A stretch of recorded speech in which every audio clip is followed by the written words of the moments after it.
What's up, everybody? Today is topic number 11, and today I'll be talking about sportsmanship. If you're wondering why am I recording at this angle, it's because my phone battery is running out, and I just have some inspiration to suddenly talk about something, and I don't want to let my ideas go off, so might as well I plug in my phone and record what I'm saying. Let's make things short.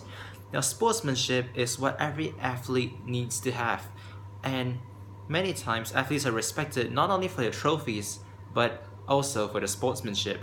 And it is quite easy to understand how some athletes, although who are successful, get a lot of hate, particularly because of their ego and arrogance.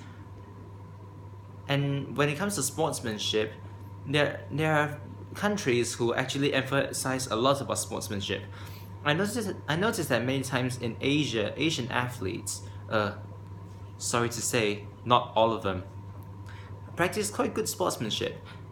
Although some successful ones are very poor at it, to be honest, but because Asians are more conservative and they talk more about virtues and rituals, manners, politeness, so they tend to have better sportsmanship. But I'm not denying that Europeans and Americans also practice good sportsmanship, particularly because they're so-called the white gentleman kind of style, and and of course, when it comes to Western culture, people tend to be more friendly, and people always want to have a good sport, which is why even though a person loses, they always say it's a good game. That's one thing about sportsmanship. You look at the positive side of the game. Normally, an athlete with a good sportsmanship will always look at the bright side of things. They'll look at their defeat as a form of learning something new, or to have forged a new friendship with their opponents. Even though athletes can come from different nations, but that doesn't stop anybody or any athlete from building a cross national friendship. However, I've seen athletes who are very sore losers. When they lose after that, they blame the referee, this and that, and to be honest, coming from a person who really emphasizes about people's ego, I feel very uncomfortable for these side of people. And another way of very low class sportsmanship is those athletes who are very very arrogant. Like after they win, they talk bad about their opponents. I mean, it's okay to criticize people a little bit. Of course, people lose because they make mistakes or maybe luck is not on their side. However, that doesn't give you any right to badmouth about people or say, that person is not coached by me, so this person is not successful. No. Remember, you win because you're more lucky or maybe because you're more skillful when you compare to an underdog. However, you must understand that winning is not forever. You may win for this time, but the next time you may lose already. You may lose your glory. Because when it comes to being truly successful, consistency is very important. If you look at legends, sporting legends throughout the history in sport, these athletes are actually famous not just because they're skillful or they're very honorable, but it's also because they are very, very consistent. They maintain their consistent performances and they always strive to be at their best, and they never say I'm already good enough, so I don't have to improve. This mindset doesn't exist. But these athletes, they always strive to be better. And when it comes to being better, there's also about etiquette, how you behave towards other people. And normal athletes, as you know, give a friendly shake, smile, greet the referee, greet the opponent, greet the coaches, etc., etc., etc. However, sometimes when I watch sport events, many athletes, when they win, they start to think that they're their own god. They don't shake hands, they just celebrate like a total maniac. I mean, I'm not saying that winners cannot celebrate. When everybody wins, we celebrate. However, I just feel that it is inappropriate that you celebrate without respect. If I were to win something, I would normally just shake hands with the opponent, and if the opponent has a coach, I'll shake hands with the coach. It's common courtesy, because don't forget, people have come a long way to compete with you, or at least put in a lot of effort so that they can be in this competition to be competing. And personally, I feel that giving a handshake, if you beat them, giving them a handshake is just like a way of saying like you have done your best. You're not bad.